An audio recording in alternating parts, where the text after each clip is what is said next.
जुनैद सफदर की शादी में कितनी रकम खर्च हुई और क्या ये पाकिस्तान की महंगी तरीन शादी थी? हाल ही में मरियम नवाज के साहिबजादे जुनैद सफदर की शादी हुई है, जिसका एहतमाम लंदन में किया गया था। जुनैद सफदर की बेगम आयशा सैफ का जोड़ा भी भारतीय डिजाइनर सबिया साची मुखर्जी ने डिजाइन किया।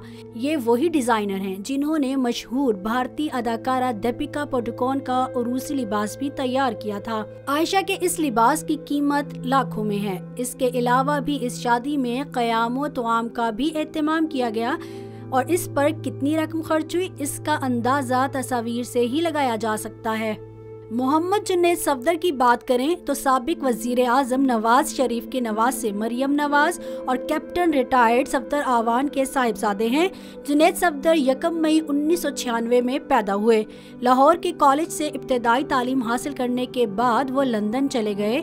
वहाँ ग्लोबल यूनिवर्सिटी लंदन से BA की डिग्री हासिल की और गवर्नेंस और पॉलिटिक्स में MSc की डिग्री भी ग्लोबल यूनिवर्सिटी लंदन से ही हासिल की है।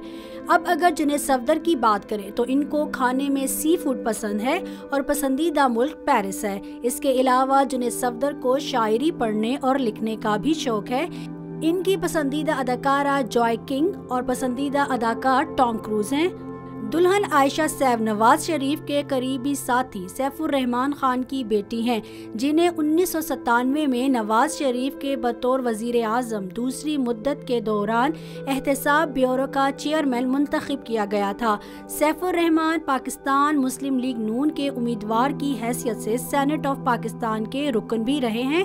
सैफुर रहमान आजकल कतर में मुकीम हैं। जुनैद सफदर की वालिदा मरियम नवाज शरीफ और कैप्टन रिटायर्ड सफदर आवान का नाम मुख्तलिफ मुकदमात के बाइस ECL में शामिल है, जिसकी वजह से वो शादी की तकरीब में शिरकत ना कर सके।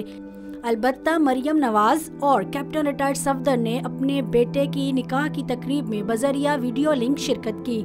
साबिक वजीर आजम नवाज शरीफ भी इस वक्त लंदन में इलाज के गर्ज से मुकीम हैं। एक ख्याल ये भी किया जा रहा है कि जुनैद सफदर के लिए लड़की पसंद करने से लेकर तमाम मामलात खुद नवाज शरीफ ने सरअंजाम दिए हैं। ये लोग ऐसे गरीब मुल्क से ताल्लुक रखते हैं जहां भूख प्यास से अवाम निढाल है। शायद ही कोई ऐसा मसला हो जो इस मजबूर अवाम को ना सताता हो, लेकिन इन मशहूर शख्सियात और अवामी नुमाइंदों के हालात ज़िंदगी देखकर ऐसा लगता नहीं कि इन्हें अवाम के दर्द का भी एहसास है। यहाँ मकसद किसी की ज़ाती ज़िंदगी और खुशियों पर सवाल उठाना नहीं, बल्कि ये पूछना है कि अवाम की तकलीफों के नाम पर वोट लेकर जाने वाले इन लोगों को क्या वाकई अवाम के दुखों का एहसास है।